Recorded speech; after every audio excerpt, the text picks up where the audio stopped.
What's up, YouTube? This is Too Raw for TV. All right, so before I get into this video, shout out to the brother Aaron with the donation to the channel via the PayPal, the $6 donation via the PayPal. He wanted me to do a video talking about Nate Archibald.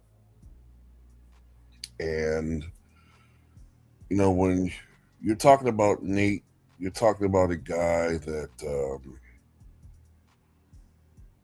has become one of the most underrated players in the history of basketball. And I know I say that about a lot of guys, but I truly mean that about Nate Archibald. This is a guy that is the only player in NBA history to lead the league in scoring and assists in both totals and per game averages in the same season. They tried to pull off some crap with Trae Young a couple of years ago because he led the league in total points and total assists, but he didn't lead the league in scoring. He didn't win the scoring title. Nate won the scoring title. And Oscar, when he did it, they weren't determining scoring champions by average, but by total at the time. So Nate's the only one to do it, but they try to rob him of that. He won a championship with the Boston Celtics in 1981. He doesn't get credit for that. He's a six-time NBA All-Star. He won the All-Star Game MVP in 1981. He led the league in assists, as I said, in 1973. He's on the 50th and 75th anniversary teams. His number one is retired by the Sacramento Kings. For his career, despite the fact that he had to retool his career and his approach to his career after the devastating injuries that he suffered, which cut into his numbers, and he sacrificed his numbers for the betterment of the team.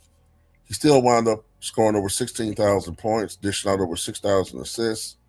He averaged 18.8 points per game and 7.4 assists per game for his career. But yet, he's not talked about. Even if you look into the fact that, injuries derailed his career. If it wasn't for injuries, he would no doubt about he'd be one of the great players of all time. Well, if he didn't get hurt, he would have scored over 20,000 points. He would have racked up at least 9,000 assists. He'd be higher as far as assist championships, I think. I don't know if he would want any more scoring titles, but he definitely would have led league in assists, I think, a couple of times more. His resume would be even greater. But, he gets lost in the sauce, man. He was born in New York City. He grew up in the Bronx. And it was there where he quietly blossomed into a tremendous basketball player on the playgrounds in the Bronx. And it was definitely around high school when his legend began to be known in that area. That's when he became a great basketball player. And when he became of age, after dominating at Rucker Park and against other playground legends, he went to college at the University of Texas at El Paso, UTEP. Of course, that's the same college that Tim Hardaway Jr. would go to several decades later. But it's there where he honed and refined his skills. He had 3 standout seasons there. He was selected in the second round of 1970 NBA draft by the Cincinnati Royals. He was also selected in 1970 by the Texas Chaparrals of the ABA, who I think ultimately became, if I'm not mistaken, I think the Texas Chaparrals became the San Antonio Spurs.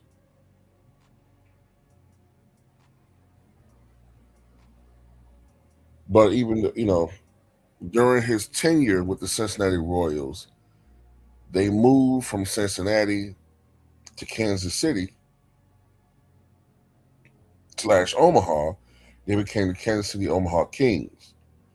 And after a great rookie year, which he averaged about 16 points a game, it was in 1971-72, in which his game took off. I think that year he averaged like 28 points a game, I think his second year in the league. And from 1971 to 1977, that's when he was at his absolute best. During that stretch, he averaged 26.7 points and I believe almost 9 assists a night. And mind you, he was doing this in a league that did not have the three-point shot. And it was the 1972-73 season in which he truly shined. Now, while it is true that the Kings did not have much team success, he was an absolute workhorse and did everything he could possible to try to keep that team afloat. He played 46 minutes a night. He averaged 34 points per game and 11.4 assists per night, meaning that on any given night, Archibald was responsible for about or played a role in, what would that be? 11 to 2 to 2. I mean, he played a role in about 56, 57 points per game every night with the 34 points he would score and the 11 assists, which would be one bucket, which is 22 extra points. So, this guy was an offensive phenomenon, and no defense really could stop him. They hadn't seen someone like him at that time. This guy was almost like a basketball version of Barry Sanders. Not only did he have tremendous forward speed, but him being elusive and drive, making a turn, or going side to side, his lateral movement, everything was so quick and so deliberate. And by the time defenders will react to what he's doing, he's already like 4 or 5 steps away, and the defense couldn't really react the way they want to react. And they didn't have a 3-point line at that time, so players really didn't have to have range out to 20 feet from the basket. But he did have range out to about 20 or so feet away from the basket, maybe even 21, 22. But he had the great mid-range jumper, and he had the speed and explosiveness before the injuries to drive to the basket and score.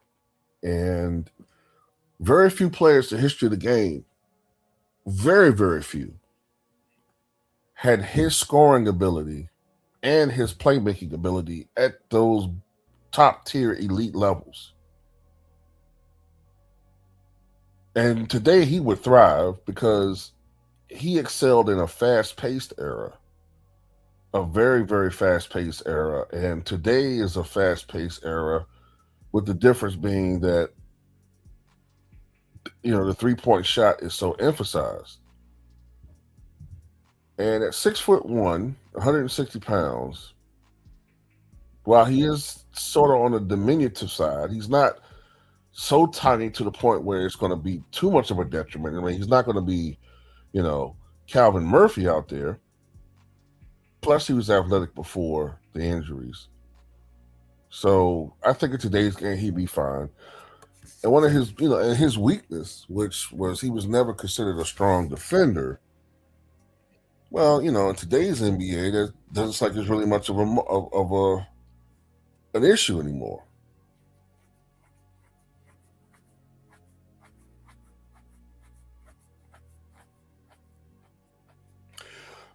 By the way, when Archibald averaged 34 points a game in 1972-73, at the time that was an NBA record for a guard, and that would stay the NBA record for an NBA guard until I believe Michael Jordan broke it 14 years later, averaging 37.1.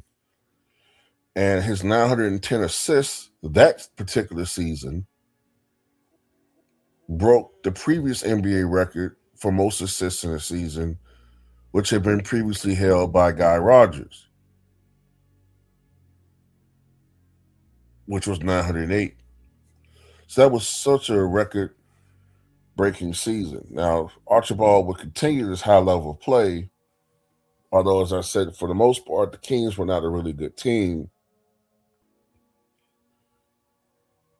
They did go on to the playoffs in 1975 when they finished the season 44-38, but they lost in a first-round series to Bob Love, I think Jerry Sloan, Norm Van Leer, and the Chicago Bulls. Archibald would be traded to the New York Nets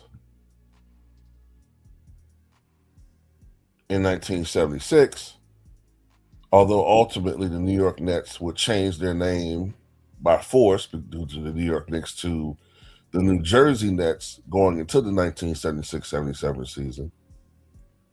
And he was traded for future All-Star Otis Birdsong, and Rookie of the Year Phil Ford, Jim Eakins, and Brian Taylor in 1976.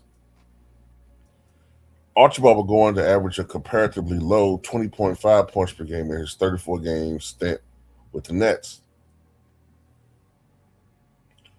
Injuries began to besiege Archibald starting in the 1976-77 season. And he was traded to the Buffalo Braves for the start of the 1977-78 season. And it was during that year that he tore his Achilles tendon. I think he tore it during preseason, and he never played a game for the Buffalo Braves. Of course, Buffalo Braves now, the Los Angeles Clippers. Once again, when you think about it, that's another curse of the Clippers.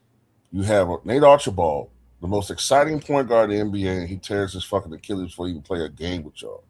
Another Clipper curse. So now we fast forward to 1978, 79. And Boston needs a point guard. Boston needs a point guard, a person that can run the offense, can play make, but can also score when need be. That always had been the case going back to Bob Cousy and the Celtics, when Bob Cousy retired and a guy like Sam Jones took over who could run the point and play shooting guard. Of course, you had Hondo and Frank Ramsey. They could play the guard position, both guard positions. And then, of course, after that, you had JoJo White take over. But JoJo White was gone by 1978. So Boston needed a point guard. So now Boston makes a trade for Nate Archibald. It was a gamble because he had just tore his Achilles. And he showed up to training camp 20 plus pounds overweight.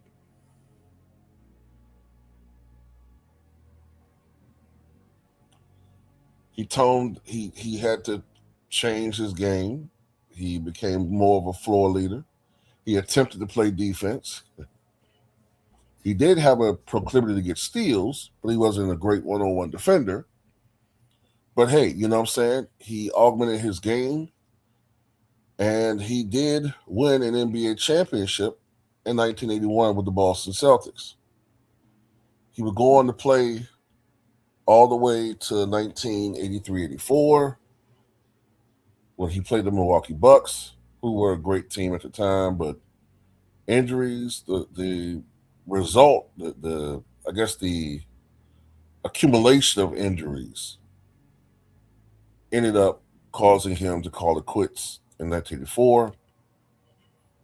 And when you look at his resume, it's incredible. As I say, NBA champion, 6-time All-Star, All-Star Game MVP 1981, 3-time All-NBA first team, 2-time All-NBA second team, NBA scoring champion, NBA assist leader, 50th or 75th anniversary teams, number retired by the Kings, first team All-WAC 1970, number 14 retired by the UTEP Miners. One of the great players in the history of the game, Nate Tiny Archibald.